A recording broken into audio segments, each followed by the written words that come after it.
এ কি মা, আবার পান্তা ভাত আর ডাল? আমার খুব খিদে পেয়েছে। এগুলো খেয়ে কি পেট ভরবে?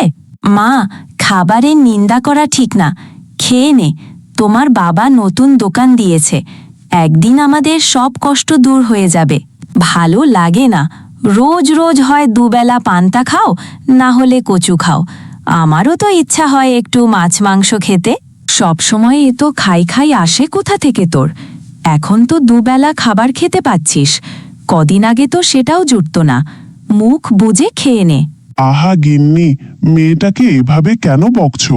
ও ছোট মানুষ, ওর তো কোনো দোষ নেই। দোষ তো আমার। আমি অভাগা বাবা ওর, যে কিনা বউ বাচ্চাকে ভালোভাবে খাওয়াতে পারে না। বাবা, তুমি দুঃখ করো না। আমি আর কখনো খাবারের জন্য বায়না করব না।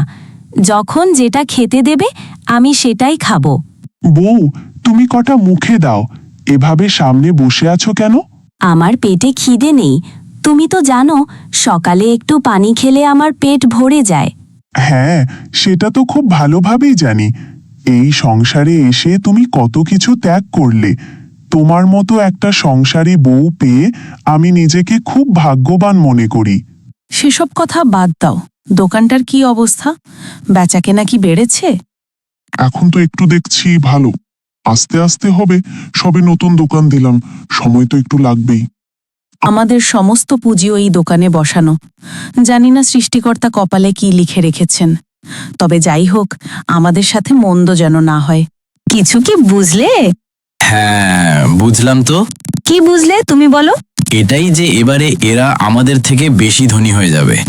যে করেই হোক, এদের আমাদের থেকে ধনী হতে দেওয়া চলবে না। কিছু একটা করতে হবে। চলো চলো বাড়ি চলো, তারপরে চিন্তা করব কি করা যায়। আর কত হাঁটবে? এত হাঁটলে তো পায়ে ব্যথা হয়ে যাবে, শেষে আমারই পা টিপে দিতে হবে।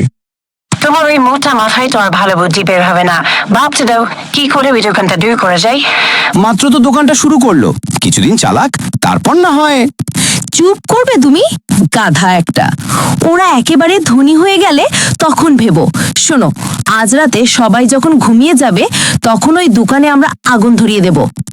এত রাতে তুমি হাঁটতে যাবে নাকি? গেলে গেলাম, তাতে কি? এখন বলো, আমার বুদ্ধিটা কেমন হলো? আমার বউ বলে কথা, বুদ্ধি তো হবেই। এইবার বুঝেছি ওদের এত টাকা পয়সা ও খাবার আসে কোথা থেকে। এই জাদুর থালায় সবকিছু দেয় নাকি? আজকেই ওদের জাদুর থালাটা চুরি করতে হবে, তাহলে আমরাও তাড়াতাড়ি অনেক ধনী হয়ে যাব। আমাদের আর কোনো কষ্ট করতে হবে না। হা হা হা। এই জাদুর থালা দে আমাকে সবকিছু, এক্ষুনি দে। সোনা রূপা আর বেশি বেশি খাবার দে। বাঁচাও বাঁচাও, আমাকে মেরে ফেললো। আমাকে এবারের মতো মাফ করে দাও। আমি আর কখনো তোমাদের ক্ষতি করব না।